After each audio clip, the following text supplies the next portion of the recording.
Today, I'm going to show you how to stock up on the Bloxburg Christmas update content, like how to set up your plot, how to stock the items and the food, how many tickets you'll need, and finally, a checklist that you can use to make sure that you don't miss anything.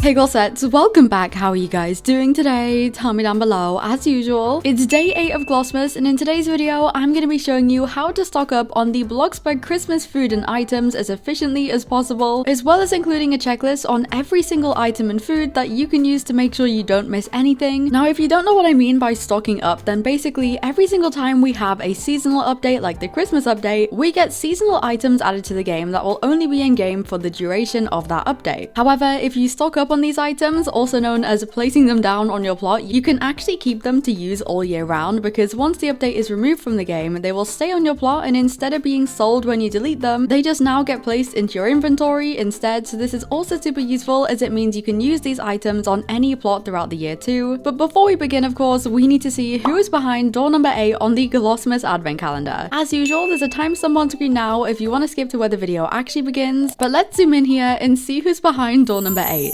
And today we have Strawberry. Now, Strawberry drew the most amazing drawing of my Christmas avatar ever. Like, oh my goodness, it's so adorable. I love the art style, it's so sweet, and the eyes are honestly just so pretty. I love the colors she's used. I love the snow boots, and it just looks so cute. So yeah, I just wanted to say thank you so much, Strawberry. I love the art, and welcome to the Glossmas advent calendar. But anyways, back to the video. As usual, this video will be split into 3 different sections, which are the plot, the items, and the food. But I know one of the biggest reasons you guys watch these videos is for the checklist. So this year's checklist is actually split into a few different parts. So it starts off with all of the items that cost the normal Bloxburg money, and this is also split into decorations, wall items, garden items, vehicles, and then the 2 Bloxburg items. And then we have the ticket items section, which is just listing all of the items that you need to buy with tickets. And then finally, we have the food and drink checklist that is also split up into whether you need to make it from take ingredients, quick meals, and then a Bloxburg appliance / something you can buy from around the map. And as usual, the update checklist will be linked at the top of the description and in the pinned comment. And the checklist is on a Google document, so you can actually download this and screenshot it as well. Also, I'll be adding a part in this video where I tell you how much it costs to stock up on the ticket items, just so you guys know exactly how many tickets to farm, and I'll be showing the prices for one of each item, as well as how much it'll cost with and without the train, and with and without the inflatables as well. But now we're going to move on, and I'm going to show you how I stock up and the most effective ways to stock up on everything in the game, as well as the items that I think are the most valuable to have more than others. So without further ado, let's get on to the first section of this video, which is the plot. Now, what I mean by the plot is I basically just mean the space you're going to be using to stock up on all of the items. Because I'm a YouTuber, I stock up on a lot every year, especially the Christmas items, because of the fact that I use them so much for videos, especially when I have to pre-record videos before the Christmas update comes out. So I find that I need so many items that the best space for me to use is an entire empty plot. However, you could just use a room in your basement or like at the side of your house. Basically, you just need to kind of think of how much you want to stock up on and find a space that kind of fits what you need, because you just need to make sure you have enough room. But yeah, once you've figured out where you're going to be stocking up, the next thing you want to do is place down some walls, because there's a lot of items that require being placed on walls, like lights, garlands, signs, stockings, bows, and more. So you do need space for these to be placed down somewhere, as well as the fact that sometimes tables are also useful to kind of place smaller items on, as well as to place down your Christmas food that you're keeping. So I like to have a plot with some walls and tables for this, just to make sure I have room for every type of item. But now that our plot's ready, let's go into actually stocking up, starting with the items. What I'm gonna do is go into build mode, and using the checklist on screen now, I'm gonna first stock up on all of the items that cost Bloxburg money or Bloxburgs, and then after all these are done, we will move on to the ticket items. I actually don't use the checklist until the end, because I place everything down first, and then I use the checklist to kind of double check that I have everything, which is what I suggest doing. It's a lot easier than trying to follow the checklist first. But yeah, what I do is I go through each item and I stock up usually 20 to 50 of each, which is a lot, but if it's something I know I won't use a lot of, obviously I stock up less of those. Some examples of really useful items are things that are more neutral and that come in handy all year round for so many different builds, like the bows, the hanging signs, as you can actually change the decals on these and use them like as any sign on a build. Things like the coal can be recolored and used for details, the wrapping paper buckets are good. All of the different light types are useful. The present boxes are really useful, especially for kind of like birthday builds. The peppermint pillows and other candy items are really good, especially for like candy shops. The new winter plates as well as another cool little thing is the winter plates can actually be recolored not to have the snowflakes on, so that they're more of kind of like a neutral, pretty little plate item. Someone on Twitter taught me this. The illuminated brushes, they are so beautiful and they can be used for so many different builds. Like there's a lot you can look at and see that it can be used for so much more than just Christmas decorations. And I make sure to have sometimes like 100 or 200 of these, especially the bows. I stock up on hundreds of bows because they're so good. If you also have the kind of pink and pretty building style, then I do recommend you keep some bows. So yeah, just take into consideration there's a lot of items that you'll probably want to use all year round, especially if you build a lot. And also, as you can probably tell, I am very neat with my stock plot. A lot of people just place stuff down randomly, but I like to line everything up as I genuinely like enjoy organizing. So I find this really fun to do, and it's also easier to kind of keep track of how many items I have if I do it neatly. And for this one, I'm pretty much placing everything in a 9x9 grid of like the section of items. Also, if you want to use up less space, what I realized you could do is place stuff on tables and then place the tables on top of each other. And if some items are pretty big, like presents or rocks or something, you can actually resize these smaller, which also makes them neater to stock. Another thing I advise getting a lot of if you like to build is all of the garden items like the snowy trees and the bushes and the rocks and stuff like that, is of course you do use a lot of these when landscaping. So if you ever want to make kind of like a winter or snowy kind of build, you will need these ones as well. And also the bare trees are super useful, especially the huge ones as they are the biggest trees in the game. And the rocks with the snow can actually be recolored to look like kind of mossy rocks, which is always really good for like old forest areas. Finally, when adding structural items like the garlands and the lights and snow and stuff like that, you need to keep them like this on the standard placement and not on a custom one to place them down, because if you use a custom placement and you resize them, you can't actually reuse those ones. However, if you do it in the standard form, of course you can just kind of pick them back up and down and use them. And also it just makes it a lot easier to kind of stock them neatly by keeping them in their standard shape. But yeah, we have so many Christmas items, so it does take quite a while to kind of place everything down. This took me around an hour, but to be fair, I did restart halfway because I really wanted to do it in like a different kind of order. But once I had all of the money items down, I went back through and checked using the checklist that I had absolutely everything. But then it was time to move on to stocking the ticket items. And the ticket checklist is on screen now, so this is everything you need to stock up for tickets. This is all the ticket items. Now at the time I'm filming and posting this, some of the items in this update still haven't been fully unlocked yet, so make sure if you're following this guide kind of around the time it's being posted that you remember there's still a few items coming in the update. However, like I said earlier, I'm actually going to tell you how much it would cost to stock up on one of all of the ticket items, just to make it a bit more helpful for those who still need to farm the tickets, including me, because I still don't actually have that many and I still need to stock up on ticket items after this video. However, I do have a bunch of ticket items from last year in my inventory, so for the background of this footage I'm basically just placing those down. Now you can find all the ticket items in the special tab of build mode or in the event tab in the ticket shop, and there's 36 ticket items including the train, but some are harder to see in build mode, like how the giant Christmas trees are actually in the same section as the normal size ones, so these ones don't actually pop up at the top with the rest of the ticket items. You have to kind of scroll and click into it to find these, so it is easier to go into the actual ticket event store to kind of get a good look at everything. As in build mode, some items are harder to find. Luckily, the inflatables are tickets and I never need many of those, so that's also a good item to kind of skip over. But if you were to buy one of every single ticket item, not including the train, this would cost 15,920 tickets. However, if you don't like the inflatables very much like me, it would be 12,745 tickets without the inflatables, and then 10,245 tickets without the piñata, as that costs 2,500. But yeah, that was all my ticket stuff placed down, which means I've pretty much finished stocking up on all the items, except the ticket ones that I need to kind of grind some tickets for, and the items that aren't unlocked yet, but I did leave space for those on the plot as well. And this is what my stock plot looks like, so it's actually not full yet like usual, and I think it's because of how I've kind of compressed everything together a lot more. Plus I have less trees, but I might add more later, and I also already have some snowmobiles, but they are on a different plot, so I think I'm gonna get those after the update's over. Now that we've done that, it's time to move on to the final section, which is the food. Now normally I'd stock up my Christmas food on the same plot as my items, but I actually have like a food storage plot that I'm going to be using instead. And if you look here, you can see my previous Christmas food stock, which is looking a little bit empty as I've used most of it for videos. But the food checklist is on screen now, and there's now 23 food and drink items that you need to stock up on. I'm actually going to be doing a video where I show you how to get every single food in a few days time, as of course some foods you make them and some foods you kind of need to get get from like a certain appliance or from map locations. So subscribe to stay tuned for that, as it should be posted soon. Now, some people find making Bloxburg food boring, and there's things you can do to make it more fun, like playing music or YouTube videos or a movie whilst you cook, just to make it less boring. However, if you're like me and you genuinely do not have time to sit and cook Bloxburg food for ages, then I have the solution for you, because I'll let you guys in on a little secret. I don't actually make the food in game myself. I don't make any of this, okay? And that's because I use these chefs at Delicious Delights to do it for me. Delicious Delights is a Bloxburg catering company ran over on Discord by some of my staff leaders, and what they actually do is you pay them Bloxburg cash to make the food for you. An invite link for the Delicious Delights Discord server will be in the description below and on the pinned comment, and once you join the server, all you need to do to order is click the request an order channel, click place order, and then fill in the form in the ticket with your time zone, Roblox username, and all of the food that you want. They'll then tell you the price of the order and let you know when it's available to pick up. And I sent in a huge order for my stock plot, and Alexia, Peach, and Valencia actually all helped to make it, so thank you so much to those three. When you receive the order, you'll obviously pay them the money, and then they'll help you bring it over to your plot, and all the chefs are super lovely. So yeah, I got a bunch of food without having to cook it, and this is my order here. So what I'm gonna do now is basically just place all of this food onto the tables, which is super satisfying to do, and that is how easy it is for me to stock up on food, because I don't actually have to make any of it myself. Here we go, I have placed everything down, and now I have all of my food stocked back up. That is pretty much it. That is how I stock up on everything. Now all I have to do is grind some tickets to kind of stock up the rest, but yeah, that is how I stock up on the Bloxburg Christmas update, and that is how you can as well, of course. I know so many of you have been waiting for this video just for the checklist, so I hope those are helpful, and like I said, I will be doing a video showing you how to get all of the food items, so stay tuned for that. Make sure you subscribe, especially as I'm getting so close to 100,000 subscribers, and we are seeing if I can hit this before the end of the year, which is crazy. But yeah, that is it for today's video. I love you all so much, glossettes, and I hope you have an amazing Glossmas. XOXO, Glossy Girl.